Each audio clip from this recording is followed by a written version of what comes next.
Bonjour et bienvenue dans cette nouvelle formation débutant où nous allons voir comment fonctionne un ordinateur. Alors avant de savoir comment fonctionne un ordinateur, ce qui est intéressant c'est de savoir ce qu'il y a à l'intérieur parce que la plupart d'entre nous, on appuie sur le bouton et on espère que ça fonctionne. Mais que se passe-t-il à l'intérieur? Que ce soit pour une tour ou pour un ordinateur portable, les composants vont être les mêmes, si ce n'est la taille évidemment. Donc là nous sommes devant les composants d'un ordinateur fixe et je vais vous décrire donc chacun d'entre eux pour que vous puissiez comprendre après lorsque je vais vous faire la description de ce qui se passe. Donc la première chose qui est importante, c'est d'avoir un boîtier comme ici. Donc ce boîtier qui va vous permettre de stocker l'ensemble des éléments qui se trouvent ici à l'intérieur et c'est lui qui sera relié à la prise électrique par l'intermédiaire du cordon d'alimentation. Ensuite, à l'intérieur de ce même boîtier, vous allez avoir un ensemble de fils qui vont se brancher sur la carte mère et qui vont permettre de déterminer à quel moment l'ordinateur s'allume quand vous appuyez sur le bouton. Donc il y a un certain nombre de fils ici qui permettent de faire clignoter la lumière quand le disque dur fonctionne, qui permet de relier les USB du boîtier à la carte mère. Bref, tous ces fils qui se trouvent à l'intérieur du boîtier vont être reliés à la carte mère. La carte mère, c'est l'élément qui se trouve ici et qui compose la partie squelette de l'ordinateur. C'est sur cette carte mère que tous les éléments vont venir se brancher. C'est elle qui contrôle l'ensemble des choses qui se trouvent ici. Donc cette carte mère, elle va avoir besoin d'électricité. C'est pour ça que nous avons ici une alimentation électrique. Donc cette alimentation électrique se trouvera au sein du boîtier et elle sera reliée à la carte mère avec différents connecteurs. Donc les connecteurs, je vais vous montrer à quoi ça ressemble. Voilà, c'est tout un ensemble de fils que l'on va pouvoir connecter aux différents endroits, que ce soit sur la carte mère, que ce soit sur la carte graphique si la carte graphique le nécessite, que ce soit sur les disques de stockage, disques durs ou SSD. Et cette alimentation électrique va alimenter l'ensemble des choses nécessaires pour faire fonctionner l'ordinateur. Donc sur la carte mère, vous allez donc trouver le processeur, qui est donc l'unité de calcul et qui joue un rôle fondamental sur un grand nombre de fonctions. Vous allez retrouver ce que l'on appelle la mémoire vive, ou aussi RAM, qui va en fait se stocker sur des emplacements prévus à cet effet également sur la carte mère. Vous allez avoir le système de stockage qui peut être sous forme de disque dur ou de SSD, donc qui vous permet de stocker votre système d'exploitation. C'est sur ce système d'exploitation que fonctionnent les choses, mais je reviendrai tout à l'heure quand je vous expliquerai comment fonctionne un PC. Ensuite, vous pouvez avoir soit une carte dédiée, c'est-à-dire une carte graphique dédiée, qui va vous permettre d'afficher éventuellement sur plusieurs moniteurs, éventuellement d'avoir la possibilité de jouer à des jeux gourmands. Là, ici, nous avons une carte graphique qui est relativement importante. Il faut compter entre 150 et 1000 euros en fonction de ce que vous souhaitez faire. Et vous avez également une carte graphique embarquée qui est ici si vous ne souhaitez pas jouer. Donc la plupart des cartes mères embarquent une carte graphique qui est ici et qui vous permet de brancher directement votre moniteur, votre écran, sur la carte mère sans avoir besoin d'avoir une carte dédiée. Ensuite, vous avez ici ce que l'on appelle un ventirad, qui est la compression de ventilateur et de radiateur, qui va se poser sur la partie du processeur pour le refroidir, parce que le processeur, c'est une pièce qui chauffe beaucoup. Ensuite, au sein du boîtier, ici, vous pouvez avoir différents ventilateurs pour le refroidir, pour faire circuler l'air à l'intérieur de celui-ci et ainsi chasser l'air chaud à l'extérieur. Ensuite, vous avez, pour relier les disques de stockage à la carte mère, vous avez ce que l'on appelle des nappes. Donc vous avez plusieurs types de nappes. Ici, vous avez des nappes SATA qui conviennent au nouveau standard de disque dur, ça fait déjà un petit moment. Et ici, vous avez des nappes éventuellement pour un lecteur de disquette ou pour un vieux lecteur CD ou un vieux disque dur. Et ensuite, tout ça est raccordé avec des vis, donc la carte mère est vissée au sein du boîtier et ensuite les différents éléments viennent se brancher sur celle-ci.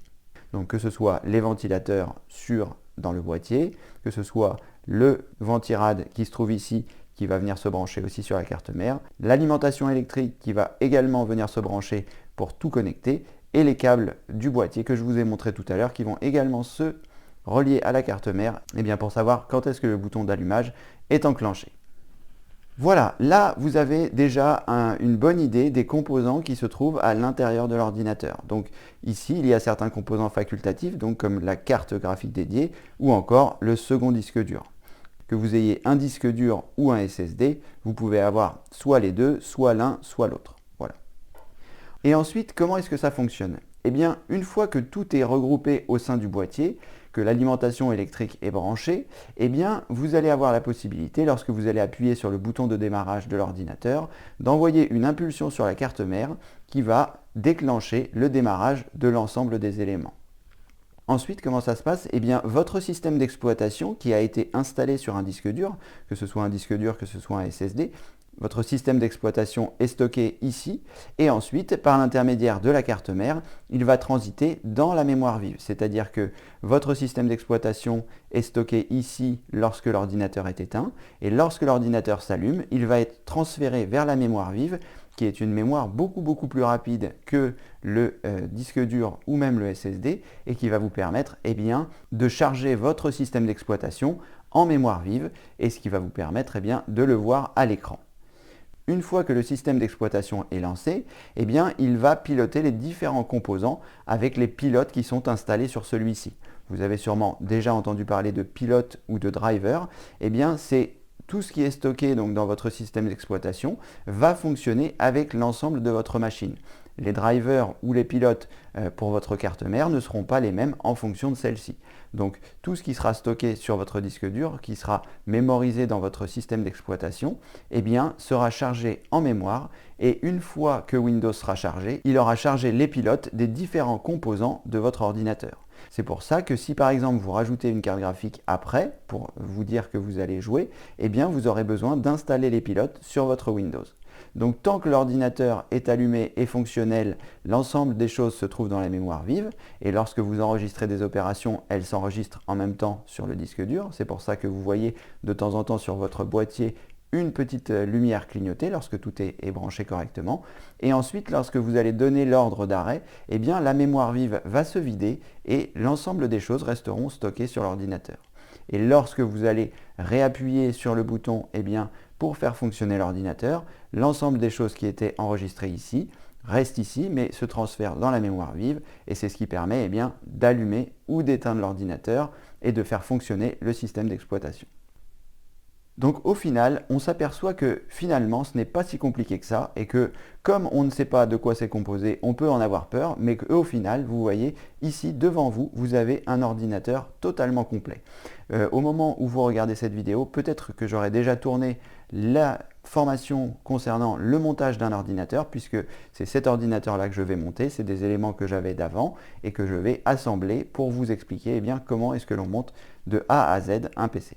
Donc ici, vous savez désormais de quoi est composé l'ordinateur, vous n'avez plus besoin d'avoir peur, quand vous devez changer votre mémoire vive, vous voyez à peu près à quoi ça ressemble, à quel endroit c'est placé, mais je vous remontrerai d'autres vidéos évidemment où je vous montre le montage complet d'un PC et ensuite, voilà. Tout ça fonctionne en harmonie et c'est pour ça que vu le nombre de composants qui sont disponibles sur le marché, parfois il y a des bugs, parfois il y a des problèmes avec Windows, parfois il y a des problèmes de pilote parce que là, ce que vous voyez ici, c'est juste un échantillon de ce qui existe, puis de ce qui va permettre de faire fonctionner le PC, mais il existe des tonnes et des tonnes de types de mémoire, que ce soit au niveau des marques, que ce soit au niveau des spécifications.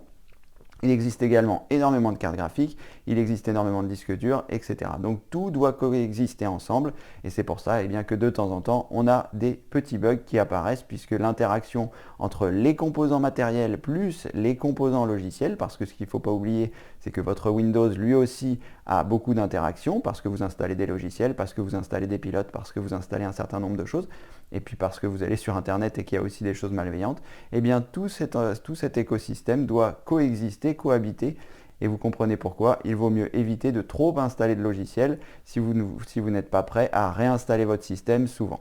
Voilà. Donc je pense que vous avez déjà une bonne idée de comment fonctionne un ordinateur et que vous aurez peut-être un petit peu moins peur la prochaine fois de manipuler certaines choses en vous disant qu'au final ce n'est ni plus ni moins qu'un grand jeu de Lego que l'on va assembler et je vous montrerai comment dans cette série de vidéos dont je vous parlais pour monter un ordinateur. Et comme ça vous permet quand vous utilisez votre ordinateur de ne plus avoir trop peur et ça vous permettra de maîtriser le 5e pilier de l'indépendance qui est savoir diagnostiquer et réparer son ordinateur. Maintenant, vous savez de quoi il est composé, vous voyez que ce n'est pas non plus quelque chose d'incroyable, il n'y a pas tant de composants que cela, il suffit juste de les assembler, comme je vous le montrerai dans la vidéo. Voilà, dans la vidéo de la semaine prochaine, nous parlerons un petit peu de patience et autres choses qui sont nécessaires en informatique. En attendant, je vous souhaite une bonne semaine et je vous dis à très bientôt. Merci d'avoir suivi cette vidéo. Au revoir.